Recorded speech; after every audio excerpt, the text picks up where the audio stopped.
ম্যাচটি শুরু হবে সন্ধে 7:30টায়। নিউজিল্যান্ডের সাথে ইংল্যান্ড, তাসমান সাগর পারের দ্বীপ দেশটির সাথে ক্রিকেটীয় অভিজাত শক্তির এ লড়াই খুব বেশি ঐতিহাসিক না হলেও বিশ্ব আসর বলে কথা। সে কারণেই মারমার কাটকাট ধুমধুমার ক্রিকেটে বিনোদনের পাশাপাশি নিজেদের শ্রেষ্ঠত্ব প্রমাণের লড়াইয়ে সেমিফাইনালের মঞ্চে মুখোমুখি এ দুদল। এমনিতেই আসরে এখন পর্যন্ত একমাত্র অপরাজিত দল নিউজিল্যান্ড। আত্মবিশ্বাসের দিক থেকে তাই তাদের সমকক্ষ কেউ নেই। কিউই একাদশে অবশ্য স্যান্টনার ও সোধির সাথে নাথান ম্যাককালাম থাকছেন না, তার জায়গায় পেসার মিলনের সাথে জুটি বাঁধবেন ম্যাকলেনেঘান। আসরে ব্যাটিং গড়ের দিক থেকে ব্ল্যাক ক্যাপসরা কিছুটা পিছিয়ে। ইংলিশ ব্যাটসম্যানরা যেখানে 29 গড়ে 9.10 রান রেটে পুরো আসর জুড়ে রান সংগ্রহ করেছেন, সেখানে কিউই ব্যাটসম্যানরা 21.17 গড়ে 7.41 রান রেটে রান তুলেছেন। বোলিংয়ে অবশ্য যথেষ্ট কিপ্টে মাইক হ্যাসনের শিষ্যরা। প্রতি 12.97 রানে একটি উইকেট এবং 5.97 গড়ের ওভার প্রতি রান দিয়েছেন তারা। অন্যদিকে ইংলিশে উইকেট নিয়েছে প্রতি 28 রানে একটি, আর ওভার প্রতি রান দিয়েছে 8.95 করে। স্পিনিং কন্ডিশন হওয়াতে কিউইরা অনেকটাই স্বস্তিতে। পুরো আসরে নিউজিল্যান্ডের স্পিনাররা 36 ওভার 4 বল করে 188 রান দিয়ে 9.40 গড়ে উইকেট নিয়েছে 20টি, আর ইংলিশ স্পিনাররা 24 ওভার বল করে 29.75 গড়ে 238 রান দিয়ে উইকেট নিয়েছে মাত্র 8টি। দু দলের জন্য এই কন্ডিশন খুব একটা বেশি সুবিধার নয়, আর টি-20 ক্রিকেট এতই ছোট পরিসরের, যে কোনো সময় যে কোনো কিছুই ঘটতে পারে। এক কথায় বলবো, জয়ের লক্ষ্যেই খেলবো। ইংলিশরা অবশ্য রেকর্ড নয়, ম্যাচের দিনটাকে নিজেদের করে নিয়ে দিল্লি জয় করে কলকাতায় পাড়ি জমাতে চায়। ভরসার জায়গাটা তাই একেবারে নড়বড়ে নয় মর্গ্যানের। দলে ফিরছেন ওপেনার অ্যালেক্স হেলস, পেসার হিসেবে টপলেও যোগ দিচ্ছেন উইলি ও জর্ডানের সাথে। কোনো কিছুই ভাবতে চাই না, শুধু জয় চাই। দলের সবাই সেটা জানে, শুধু একটি ভালো দিনের অপেক্ষা। উইকেট ও দল সবই নিয়ে ভেবেছি আমরা প্রস্তুত। স্পিনারদের সাফল্যে কিউইরা এগিয়ে থাকলেও ব্যাটসম্যানদের ক্ষেত্রে অবশ্য ইংলিশেই এগিয়ে। বাটলার, রুট, জেসন রয়দের স্ট্রাইক রেট যেখানে 130-এর ওপরে, গাপটিল, টেইলর, উইলিয়ামসনরা সেখানে পড়ে রয়েছেন 105 স্ট্রাইক রেটেরও নিচে। প্রস্তুত মঞ্চ, প্রস্তুত যোদ্ধারা। 22 গজের উইকেটে সবচেয়ে আকর্ষণীয় লড়াইটা এখন দেখার অপেক্ষা। সজল মিত্র, রিচার্ড, সময় সংবাদ। দর্শক, আপনাদের আগেই যেমনটা জানিয়েছিলাম, আমাদের সাথে আজ স্টুডিওতে উপস্থিত আছেন আন্তর্জাতিক ক্রিকেট ভাষ্যকার শামীম আশরাফ চৌধুরী। আমরা সরাসরি চলে যাচ্ছি তার কাছে। শামীম ভাই, আমরা কালকে যে ম্যাচটা রয়েছে সেই প্রসঙ্গে আসবো, তবে তার আগে ছোট্ট করে বাংলাদেশের বিষয়ে একটু জিজ্ঞাসা করতে চাই। তাসকিনের যে ফেরার বিষয়টি, 1.5 মাসের ভেতরে তিনি ফিরতে পারবেন, তার যিনি বোলিং কোচ হিতিশ্রী কেমনটাই জানিয়েছেন। এই ব্যাপারটা আসলে কতটুকু এখন পর্যন্ত পসিবল? 1.5 মাস পরে আমরা আসলে তাসকিনকে কিভাবে দেখব? পসিবল, কারণ কতদিন আগেই আমরা আলামিন হোসেনের রেকটিফিকেশনের ব্যাপারে দেখেছি।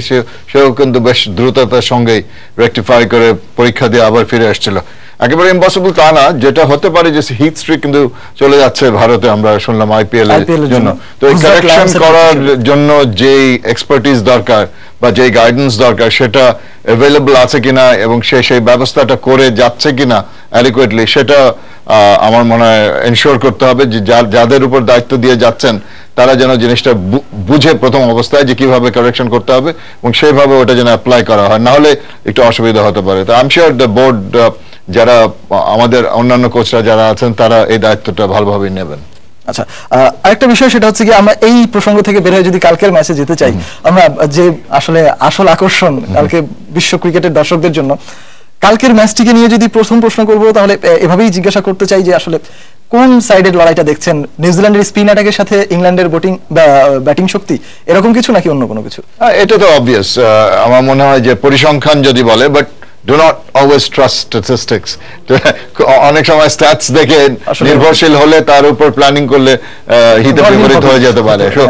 এটা এ পর্যন্ত খেলা যেটা দেখা গেছে যে ইংল্যান্ডের batting on average they stronger. The batting line up যেটা আমরা রিপোর্টে শুনছিলাম, Jos Buttler, Root, Jason Roy, Eoin Morgan, Alex Hale, সবাই ভালো অ্যাভারেজ আছে তাদের কম্পেয়ার টু দ্য নিউজিল্যান্ড 130-এর উপরে। হ্যাঁ, কিন্তু নিউজিল্যান্ডে এমন বিধ্বংসী কিছু ব্যাটসম্যান আছে, তারা জ্বলে উঠলে কোরি অ্যান্ডারসন এ পর্যন্ত তার আসল রূপ আমরা দেখি না। কলিন মনরো, রস টেইলর, এরা অসাধারণ ব্যাটসম্যান, দে মারমুখী ব্যাটসম্যান।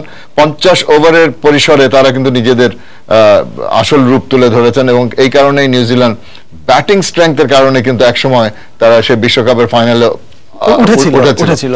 এখন একেবারে পরিবর্তিত একটা রূপ দেখতে পাচ্ছি নিউজিল্যান্ডে। তারা আমার মনে হয় বাংলাদেশে 7 বার হেরে বাংলাদেশের কন্ডিশন মানে সাবকন্টিনেন্টাল কন্ডিশনের জন্য যে প্রিপারেশনটা দরকার সেটা তারা খুব ভালোভাবে করতে সক্ষম হয়েছে।